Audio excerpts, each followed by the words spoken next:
नमस्कार दोस्तों, मेरा नाम दयानंद कुमार है और आप लोगों को फिर से एक नई वीडियो में स्वागत है। आज बात करने वाले हैं भारत के शिक्षा प्रणाली के ऊपर, जो दूसरों देशों के मुकाबले हम कहाँ पीछे रह गए शिक्षा में। क्या आपने कभी सोचा है कि भारत किसी समय में दुनिया के सबसे पुराने ज्ञान का केंद्र हुआ करता था? उसी भारत का शिक्षा प्रणाली क्यों ग्लोबल लेवल पर आज पीछे रह गए? हमारे देश के बच्चे डिग्री तो लेते हैं, लेकिन कॉन्फिडेंस और स्किल विजन में कहीं ना कहीं चूक जाते हैं।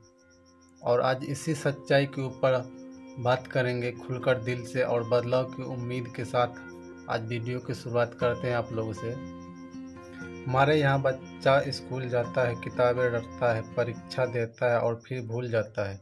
यह सिस्टम एक मशीन की तरह है, सोचने का मौका ही नहीं मिलता है। जबकि अमेरिका, फिनलैंड, जापान जैसे देशों अपने बच्चे को सोचने और सवाल पूछने, खोजने के लिए प्रेरित करता है, क्योंकि असली शिक्षा वही है जो दिमाग खोल दे, ना कि सिर्फ नंबर दिलाए। तो बात यह है कि हमारे यहाँ बच्चे स्कूल जाता है और स्कूल में टीचर लोग उसको बोलता है कि किताब पढ़ो और रटो, ताकि तुम्हें परीक्षा में पास करना होगा। लेकिन वही शिक्षक ये नहीं बताता है कि तुम क्या पढ़े, उससे तुमको क्या नॉलेज मिले।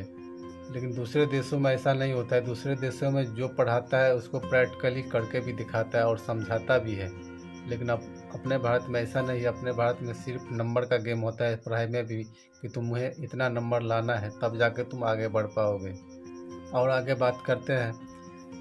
हमारे बच्चे थ्योरी में टॉप करते हैं, लेकिन जब ज़िंदगी असली प्रॉब्लम देती है तब हाथ पैर फूल जाते हैं, क्योंकि हमने उन्हें किताबों से बाहर की दुनिया से जोड़ा ही नहीं। विदेशों में स्कूल में ही बच्चे को प्रोजेक्ट, प्रैक्टिकल और फील्ड एक्सपोजर दिया जाता है, और हमारे यहाँ लैब तो है लेकिन ताला लगा हुआ है। हमारे यहाँ पे बच्चों को केवल किताब रटने का आदत डालते हैं, ना कि उसको सामाजिक और कोई वैज्ञानिक भौगोलिक रूप से उसको समझाते हैं, ताकि वो उसको अगर किताब रटा है तो उसको उसी हिसाब से उसको ज्ञान मिलेगा। लेकिन प्रैक्टिकल करके दिखाएगा उसी सवाल को, तब न उसको पूरा ज्ञान मिलेगा।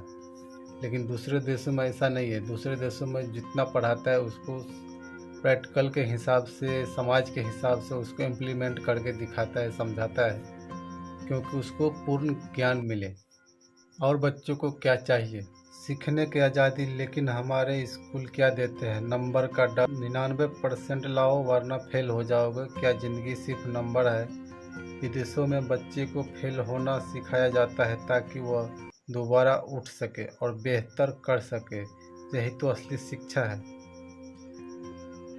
तो हमारे यहाँ और विदेश में यही अंतर है कि अगर बच्चे फेल भी हो जाए तो उसका डर नहीं है।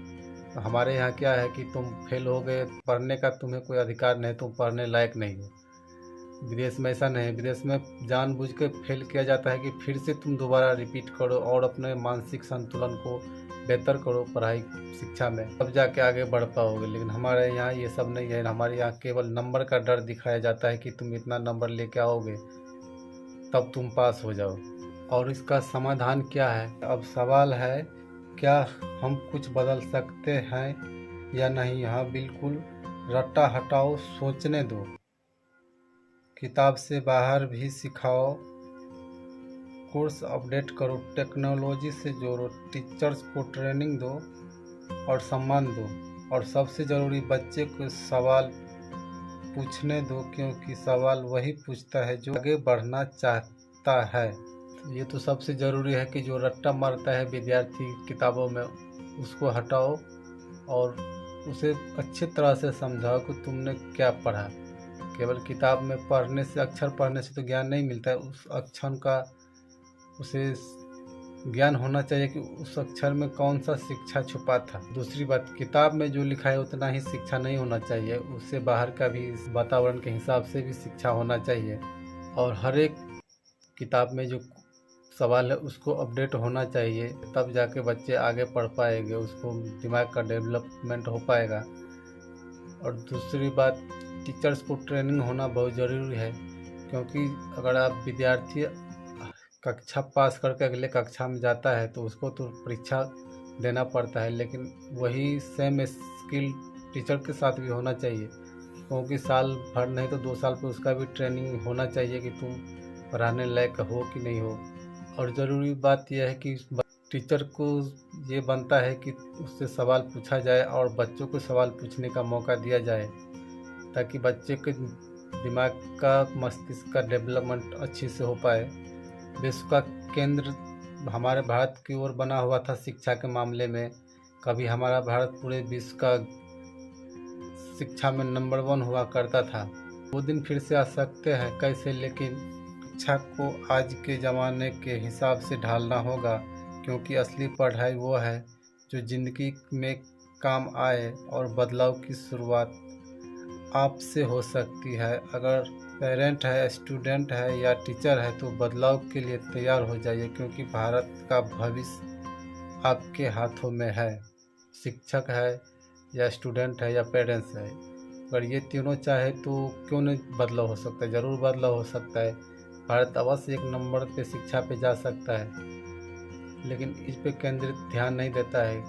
सब यहाँ पे भारत में केवल राजनीति पर ध्यान रखा है, और राजनीति गला घोट रखा है, क्योंकि लोग भारत में लोगों का इतना सोचन शक्ति मर गया है कि प्राइवेट स्कूल में जाके मोटा रकम चुकाता है, फीस चुकाता है, लेकिन जो फ्री में मिलेगा, जो आपने टैक्स पे किया है उससे फ्री में शिक्षा मिलेगा, उस पर कोई ध्यान ही नहीं देता है। क्योंकि ध्यान क्यों देगा? सब तो राजनीति में लगा है, ये हमारा पार्टी है, वो हमारा पार्टी है, हम इसको वोट डाल लेंगे। लेकिन जो भविष्य है अपने बच्चे का पढ़ाने का, उस पर कोई बात नहीं कर रहा है। अगर आप चाहते हैं कि भारत शिक्षा में नंबर 1 बने, तो आप इस वीडियो को शेयर कीजिए और अपना विचार कमेंट्स में ज़रूर लिखिए। अगर वीडियो अच्छा लगे तो हमारा चैनल दयानंद कुमार यादव को ज़रूर सब्सक्राइब करें, क्योंकि आपके लिए मैं ऐसा ही मोटिवेशनल वीडियो लेके आऊँगा। तो आज के लिए इतना ही, मिलेंगे किसी अगले वीडियो में, तब तक के लिए धन्यवाद।